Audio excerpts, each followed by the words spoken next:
আবারও ভারতে মহানবী সাল্লাল্লাহু আলাইহি সাল্লামকে গালিগালাজ করা হয়েছে, তার বিরুদ্ধে কটূক্তি করা হয়েছে, তাকে অবমাননা করা হয়েছে এবং এইটা করেছে ভারতের এক হিন্দু ধর্মগুরু রামগিরি মহারাজ।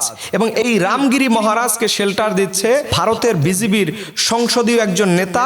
তিনি বলতেছেন প্রয়োজন হলে আমরা মসজিদে ঢুকে মুসলমানদেরকে পিটাবো। ঠিক এই অন্যায়ের প্রতিবাদে ভারতের মুসলমানরা সবাই মিলে ভারতের রাজধানী মুম্বাইয়ের দিকে লং মার্চ শুরু করেছে। এর উদ্দেশ্য হলো রামগিরি মহারাজকে যেন সর্বোচ্চ বিচারের আওতায় আনা হয়, কারণ যারা নবীকে গালি দিবে ওর কোনো সার মুসলমানদের কাছে নাই। মুসলমান জীবন দিয়ে হলেও এর প্রতিবাদ অবশ্যই করবে।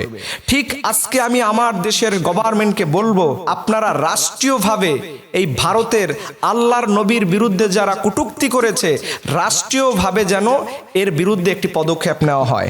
এটা মুখে বললে হবে না, আমরা এই নতুন স্বাধীন বাংলাদেশে আল্লাহর নবীকে গালি দেওয়া হবে, এর প্রতিবাদ এখন থেকে রাষ্ট্রীয়ভাবে আমরা আদায় করে ছাড়বো। তো আমি ডক্টর ইউনূসকে বলবো, আপনি অতি দ্রুত এই ভারতীয় উগ্রবাদী হিন্দুদের বিরুদ্ধে অবশ্যই রাষ্ট্রীয়ভাবে একটি বিল পাশ করতে হবে, যাতে করে রাষ্ট্রীয়ভাবেই এটার প্রতিবাদ আমরা জানাতে পারি। কারণ মহানবী সাল্লাল্লাহু আলাইহি সাল্লামের সম্মান গোটা পৃথিবীর সম্মান।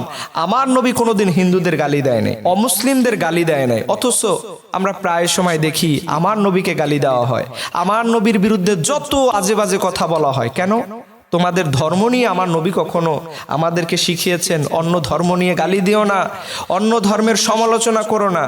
অথচ তোমরা 2 দিন পরে, এর আগে নূপুর শর্মা করেছে, এখন তোমরা করতেছো। এরকম দিনে যাবে। এর জন্য রাষ্ট্রীয়ভাবে যদি এটার শক্ত পদক্ষেপ নেওয়া হয়, তাহলে ভারতের এই জাতীয় উগ্র হিন্দুরা কখনো দুঃসাহস আমার নবীকে দেখাতে পারবে না। এর জন্য আসুন আমরা আমাদের জায়গা থেকে এইটার ব্যাপারে আমরা যেন সর্বোচ্চ সতর্ক হই, কারণ নবীর মহাব্বত ভালোবাসা এইটা ছাড়া, তাকে অনুসরণ করেন ছাড়া আমরা কখনোই আল্লাহর জান্নাতে যেতে পারবো না, এবং আল্লাহ আমাদেরকে কখনো ভালোবাসবেন না। আল্লাহ বলছেন, কুল ইন কুনতুম তুহিব্বুনাল্লাহ ফাত্তাবিউনি ইউহিব্বুকুমুল্লাহ। তোমরা যদি আল্লাহর ভালোবাসা চাও, তাহলে তোমার নবীকে অনুসরণ করো। নবীর বিরুদ্ধে কিছু বলে যাবে আর আপনি মুসলমান চুপচাপ বসে থাকবেন, এটা নবীর অনুসরণ নয়, এটা নবীর ভালোবাসাও নয়। এর জন্য ভারতের মুসলমানরা দেখিয়েছে যে লক্ষ লক্ষ কোটি কোটি হিন্দুদের মধ্য থেকেও প্রকৃত মুসলমানরা বেরিয়ে রাজপথ দখল করে তারা আজকে নবীর অবমাননার বিরুদ্ধে তারা প্রতিবাদ করতেছে।